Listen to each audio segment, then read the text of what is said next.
In this video, we will show you how to implant a dual chamber pacemaker in a patient with paroxysmal AV conduction disease.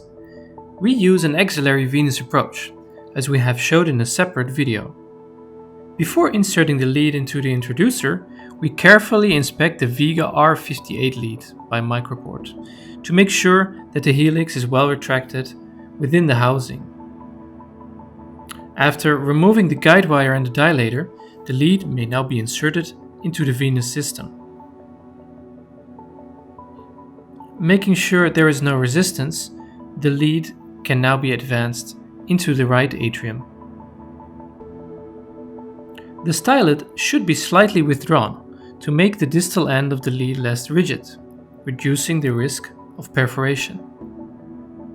Now we will attempt to cross the tricuspid valve, a maneuver consisting of back and forward attempts while changing the lead angle. We can now see that the lead crossed the tricuspid valve as it buckles into the RV. Carefully pushing the stylet into the lead enables to advance the lead towards the right ventricular outflow tract. From this position, the lead may then be withdrawn back into the RV cavity while applying counterclockwise torque. Changing the view to LAO revealed that the lead tip is not perfectly perpendicular on the septum. So here we are slightly pulling back the lead, rotating the stylet and reapplying the lead on the myocardium. From anteroposterior view now back to LAO view, we see that the lead tip points better towards the interventricular septum. The introducer is peeled away, which can be done at any time after lead introduction. It is important to continuously observe for bleeding, even when it's rarely a problem after axillary access. The lead lies stable against the myocardium and is now ready to be deployed. In order to extend the helix, the blue electrode cover needs to be withdrawn to expose the proximal electrode. Now the dedicated lead fixation tool can be placed on the most proximal electrode. Under fluoroscopic guidance, we apply 10 clockwise rotations of 1 rotation per second in order to deploy the helix. The longer the lead, the more turns are required to extend the helix. J-shaped stylets require about 6 more turns. We can see the appearance of a second space on the distal lead, signifying lead deployment. Now the stylet may be withdrawn from the RV and the lead may be connected to the programmer. The programmer shows that the lead senses the RV well, at least 5 mV, with typical R waves and a satisfactory injury current. Now we will switch to pacing in order to perform an impedance check, which is almost 900 ohms in this case. Finally, we perform a pacing threshold test, starting at 5 volts, and also at 1 volt there is still ventricular capture.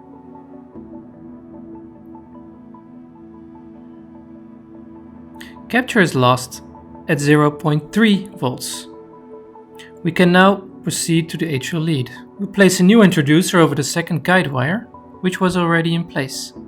Again, the guide wire and dilator are removed to make room for the lead. The atrial lead, also a Vega lead from microport, is now carefully advanced into the introducer. Again, making sure that the helix is slightly withdrawn in order to make the lead less rigid.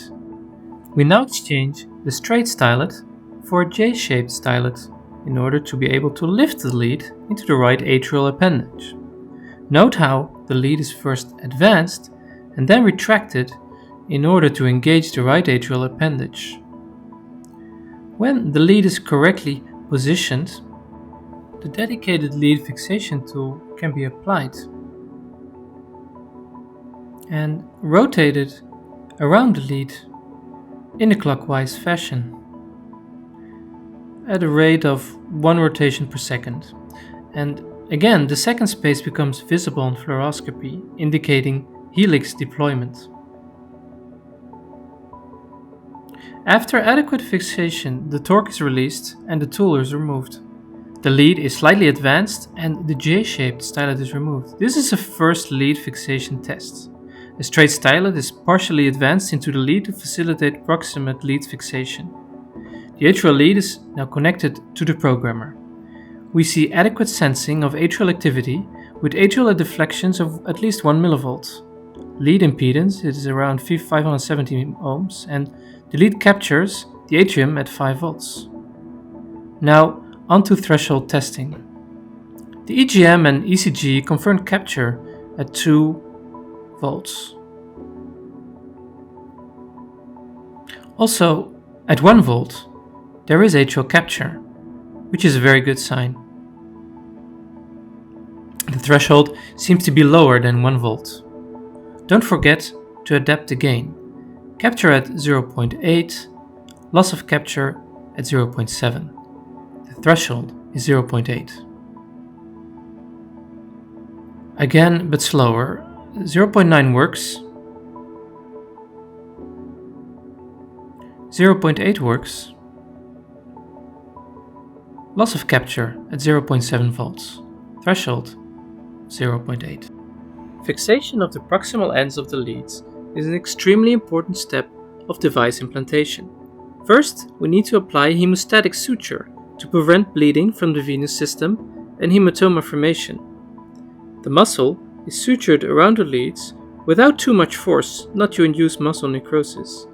During a cephalic vein cut down, the hemostatic suture is placed around the proximal vein rather than the surrounding muscle. The importance of adequate lead fixation is underestimated, and a lot of so-called Whittler syndromes are probably actually just caused by slippage of the leads associated with inadequate lead fixation.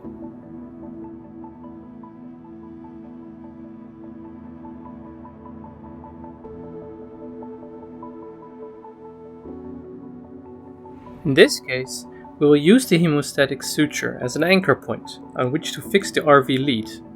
We will advance the lead cuff towards the suture and perform a tight suture to fix the cuff on the lead and on the floating knot.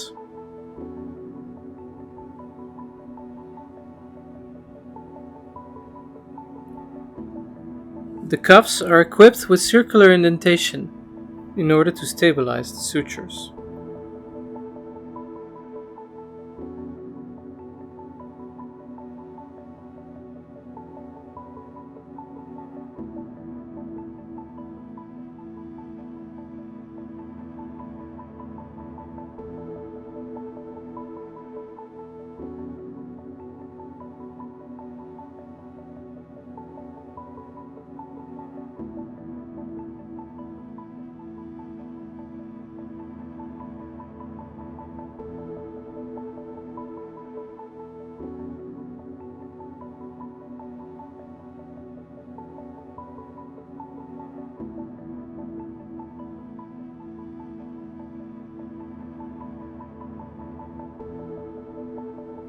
For the second lead, we will go for a more recommended approach. First, the suture is tied onto the surrounding muscle tissue. Again, with moderate force. We don't want muscle necrosis to occur, as it can create slack into the anchor suture and movement of the lead.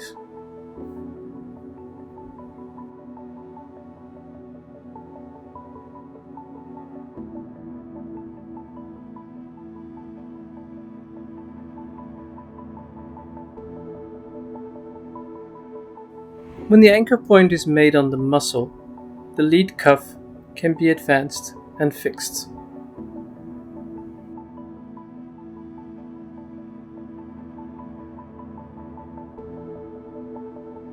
In the beginning, it's difficult to find the right balance between adequate suture force and not applying too much force, as it may damage the lead insulation.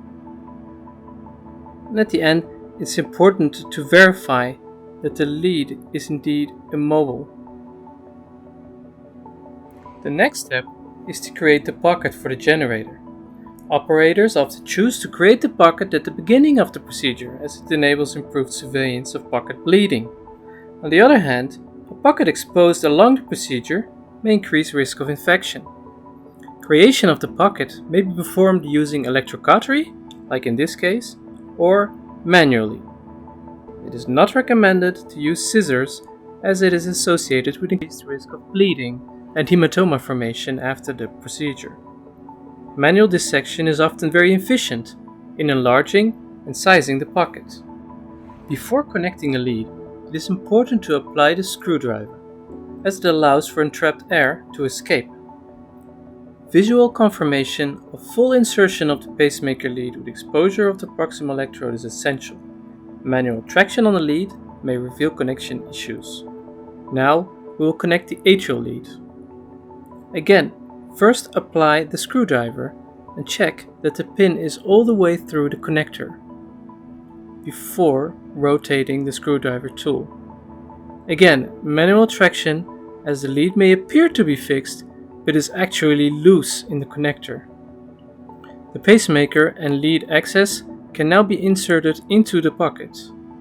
Be sure to advance it deep enough into the pocket. The device should not be visible after insertion. Otherwise, there is increased risk of pocket erosion associated with patient discomfort and infection. Now, suturing methods of the subcutaneous tissue and the skin are very heterogeneous across clinical practices. Subcutaneous closure is often performed using a two-layer approach with an absorbable suture.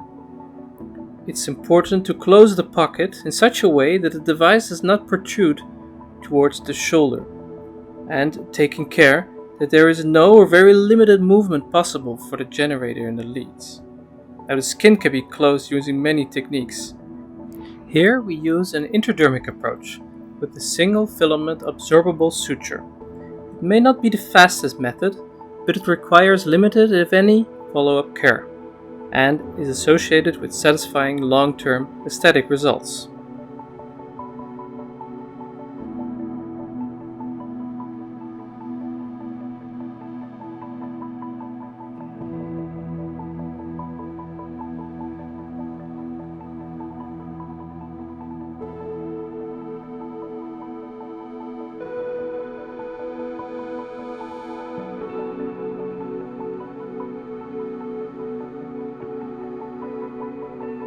Finally, we will apply a hydrocolloid dressing.